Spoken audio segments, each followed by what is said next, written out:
And good evening. Watertown police are investigating the death of a 2-year-old girl launched after receiving a call from Samaritan Medical Center in Watertown where she died.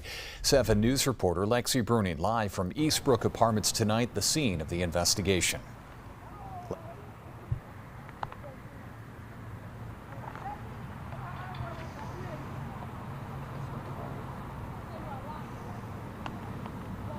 Jeff, the 2-year-old was taken to Samaritan yesterday morning. Police say she had trouble breathing. About an hour later, she was dead.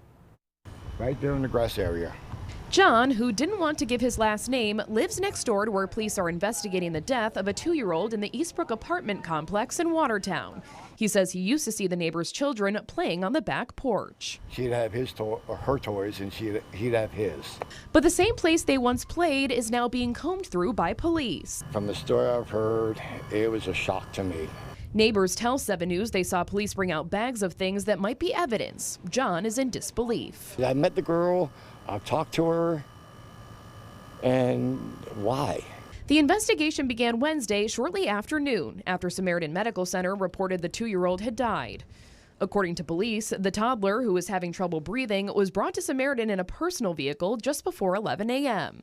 Other neighbors we spoke with off camera say they were concerned about the living conditions inside the apartment and say Child Protective Services was involved. We reached out to the Department of Social Services Commissioner, who was unable to comment. An autopsy is being done to determine the cause of death, the results not being released yet by police. Meanwhile, neighbors like John say they're heartbroken. Keep an eye on kids. Keep an eye on your neighbors.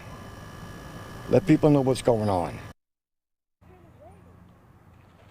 No charges or arrests have been made. The investigation is ongoing. Anyone with information is asked to call the Watertown Police Department. Jeff.